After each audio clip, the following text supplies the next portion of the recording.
अब तक हम पढ़ चुके हैं कि ईश्वरी अमीर जमींदार का बेटा है और वीर गरीब क्लर्क का बेटा। दशहरे की छुट्टी में क्या है, ईश्वरी उसे न्योता देता है उसके घर जाने के लिए, तो इस पर वह राजी हो जाता है। दोनों ट्रेन पर सवार होते हैं और अंत में कहाँ पहुँच जाते हैं, मुरादाबाद पहुँच जाते हैं। वे जब उतरते हैं तो उन्हें लेने के लिए दो भद्र पुरुष और चार बेगार आए थे। तो रियासत अली और राम हरख जो हैं वे ईश्वरी से पूछते हैं कि आपके साथ ये कौन आए हुए हैं।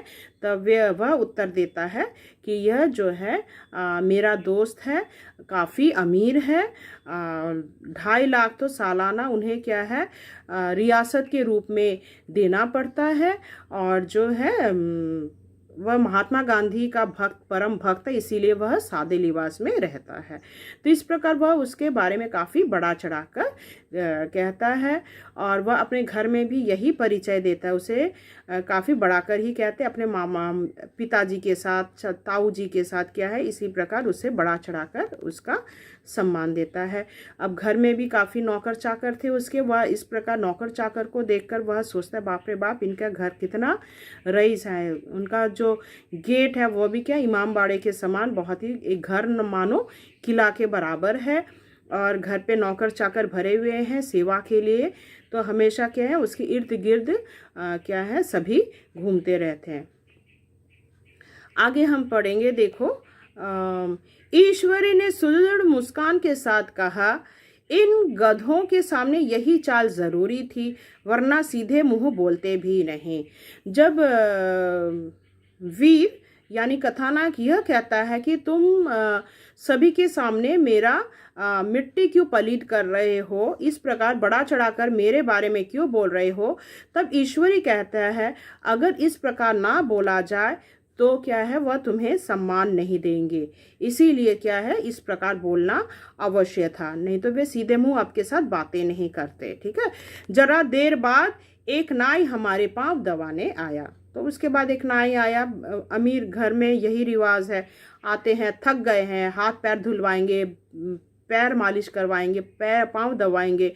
कुंवर लोग स्टेशन से आए हैं, थक गए होंगे। ईश्वरी ने मेरी ओर इशारा करके कहा, पहले कुंवर साहब के पांव दबाता। नाई से कहते हैं पहले क्या है कुंवर साहब के पांव दबाओ। तो मैं चारपाई पर लेटा हुआ था। मेरे जीवन में ऐसा शायद ही कभी हुआ हो कि किसी ने मेरा पांव दबाए हो। जीवन में आज तक किसी ने उसके पांव नहीं दबाए, तो पहली बार क्या है कोई नाई आकर उसका पांव दबा रहा है, तो उसे बहुत अच्छा लग रहा था। मैं इसे अमीरों के चोंचले, रईसों का गधापन और बड़े आदमियों की मुटर मद्दी और जाने क्या क्या कहकर ईश्वरी का परिहास किया करता था। तो पहले क्या है वह हमेशा ईश्वरी का परिहास करता था। वह कहता था इस प्रकार काम करवाना गरीबों से, नौकरों से ठीक नहीं है। हमेशा क्या है उसकी बुराई किया करता था कि नौकरों के साथ ढंग से पेश आया करो। पर यहाँ पर क्या है देखा जाता है कि कथानायक जो है वह खुद अब यह सब काम खुद क्या है नौकरों से करवा रहा है, और करवाने का रीज़न क्या है, उसमें अमीरी का नशा चढ़ने लगा है। और आज मैं पोतनों का रईस बनने का स्वांग भर रहा था। तो क्या अब रईस होने का स्वांग भर रहा है वह, तो क्या है जो ईश्वरी जैसा जैसे करवा रहा था वह भी क्या है अपने लिए भी करवा रहा है। अब इतने में 10 बज गए। इस प्रकार 10 बज गए। पुरानी सभ्यता के लोग थे। नई रोशनी अभी केवल पहाड़ की चोटी तक पहुंच पाई थी। अंदर से भोजन का बुलावा आया। 10 बजे क्या है ब्रेकफास्ट खाने के लिए बुलावा आया। हम स्नान करने चले, नहाने गए। मैं हमेशा अपनी धोती खुद छांट लिया करता हूँ, मगर यहाँ मैंने ईश्वरी की भांति अपनी धोती भी छोड़ दी। देखो, जहां आज तक वह अपना धोती खुद छांट लेता था, धो लेता था, सुखाने देता था या पाट कर लेता था, मगर अब क्या है वह ईश्वरी की भांति क्या करता है, वह नौकरों के ऊपर छोड़ देता है। वह अपनी लुंगी वैसा धोती जो है रख देता है। अपने हाथों अपनी धोती छाटने में उसे अभी शर्म आ रही थी, भला वह इतना रईस है, सबके सामने ऐसा काम वह कैसे करे। अंदर भोजन करने चले, और लोग क्या करते हैं नहाकर फिर वह भोजन करने चले गए। होटल में जूते पहने मेज पर आ डटते थे।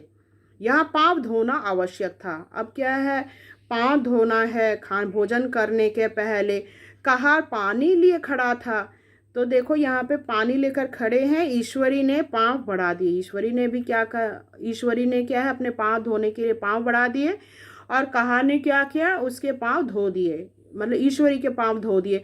तो उसे देखकर वीर भी क्या करता है, अपना पाँव बढ़ा देता है, और कहार क्या करता है, वीर का भी पाँव धो देते। कहा ने मेरे पाँव भी धोए, मेरा यह विचार न जाने कहाँ चला गया था। तो अब तक जहाँ पर वह ये सब कार्य को वह निंदा करता था, ईश्वरी की निंदा करता था कि नौकरों से ऐसे काम ना करवाए, अब सेम काम जो है वह खुद उसके विचार जो हैं बदल गए हैं, और अब वह क्या है, वह भी नौकरों से ऐसा काम करवाने लगा। सोचा था वहाँ देहात में एकाग्र होकर खूब पढ़ेंगे। क्या सोचा था कि देहात में क्या दोनों मिलकर कंबाइंड स्टडीज करेंगे, एकाग्र होकर बहुत मन लगाकर पढ़ेंगे। पर यह सारा दिन सैर सपाटे में कट जाता था। पर क्या है, सुबह से शाम तक मतलब खाना पीना भोजन आराम और सैर सपाटे में बिता देते थे।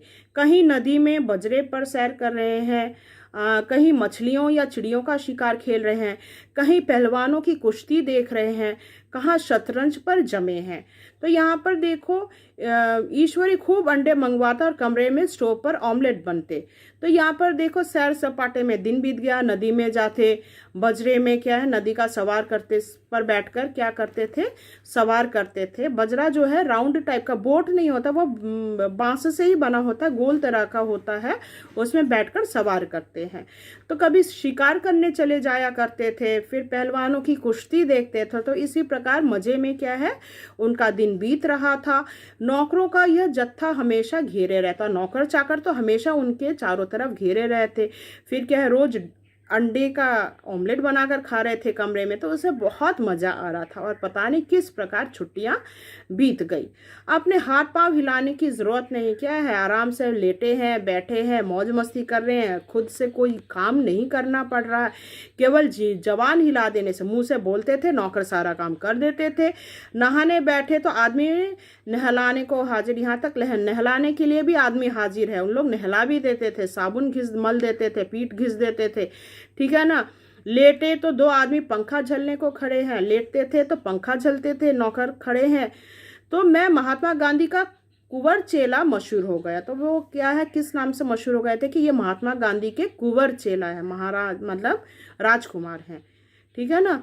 भीतर से बाहर तक मेरी धाक थी। अब तो उनका मिजाज भी धीरे धीरे नौकरों के साथ परिवर्तन होने लगा। नाश्ते में जरा भी देर हो जाने पाए, थोड़ा भी लेट नहीं होना चाहिए नाश्ते में, कहीं कुंवर साहब नाराज ना हो जाए तो नौकर भी क्या करते थे, एकदम टाइम टू टाइम क्या करते थे, भोजन पहुंचा देते थे। बिछावन ठीक समय पर लग जाए, बिस्तर भी ठीक समय लग जाना चाहिए था। कुंवर साहब का सोने का समय आ गया। अब क्या है, कुंवर साहब का सोने का वक्त भी आ गया। कहीं कुंवर साहब नाराज ना हो जाए, बिछावन ठीक समय लग जाता था। मैं ईश्वरी से भी ज़्यादा नाजुक दिमाग बन गया था। ईश्वरी का तो जो दिमाग था उससे भी नाजुक दिमाग क्या हो गया, अब इनका हो गया, बनने पर मजबूर किया था। ईश्वरी अपने हाथ से बिस्तर बिछा ले, लेकिन कुंवर मेहमान अपने हाथों कैसा अपना बिछावन बिछा सकते हैं, उनकी महानता में बट्टा लग जाएगा। अब देखो अगर ईश्वरी खुद भी बिस्तर कभी कभार लगा ले, मगर वीर जो है मतलब कथानायक कभी अपने हाथों से बिस्तर नहीं लगाते थे, क्योंकि उन्हें लगता था उनकी महानता में बट्टा लग जाएगा, ऐसा करेंगे तो वे नीचा हो जाएंगे, उन्हें उनके दिमाग में ऐसा घुस गया था, इसलिए वे खुद अपने हाथों से कभी बिस्तर तक नहीं लगाते थे, ठीक है ना। आगे सुनो। एक दिन सचमुच ही देखो ऐसी बात हो गई थी, ईश्वरी घर में था, शायद अपनी माता से कुछ बातचीत करने में देर हो गई। ईश्वरी अपने माता से बातें कर रहे थे, रात के 10 बज गए थे। मेरी आंखें नींद में झपक रही थी, तो कथानायक को बहुत नींद आ गई थी, मगर बिस्तर कैसे लगाऊं, अपने हाथों से बिस्तर नहीं लगाएंगे, ठीक है। अमीरी का नशा चढ़ गया है। वे कुंवर साहब जो ठहरे, कोई 11:30 बजे मेहरा आया, तो रात के 11:30 बजे मेहरा आया। बड़ा मुंह लगा नौकर था। कहता है काफी मुंह लगा, मेरे मुंह के ऊपर तर्क करता है, काफी मुंह लगा नौकर था। घर के धंधों में मेरा बिस्तर लगाने की कोई सुधि न रही। किसी काम में वह अपने घर में फंस गया और वह बिस्तर लगाने में उसको लेट हो गया था। अब जो याद आई तो भागा हुआ आया, और जब याद आई रात के 11:30 बजे वह भागता हुआ आया। मैंने ऐसी डांट लगाई कि उसने भी याद कर लिया होगा। तो उसने क्या किया, उस नौकर को काफी डांट लगाई। ईश्वरी मेरी डांट सुनकर बाहर आया और बोला, तुमने बहुत अच्छा किया। जिस प्रकार से डांटा तो इससे ईश्वरी वे भागा आया और कहता है, तुमने जो किया वह बहुत अच्छा किया। यह सब हरामखोर इसी व्यवहार के योग्य हैं। तो ये जो हरामखोर है मतलब नौकर चाकर हैं, वे लोग इसी प्रकार के व्यवहार के हकदार हैं, क्योंकि अगर तुम इन्हें नहीं डांटोगे तो वे वक्त पर नहीं आएंगे। तुमने बहुत ही अच्छा किया कि नौकरों को डांटा। तो यहाँ तक आशा करती हूँ आपको समझ में आया होगा, और बाकी पोर्शन में आपको लास्ट पार्ट यानी 5th पार्ट में समझाऊंगी। धन्यवाद।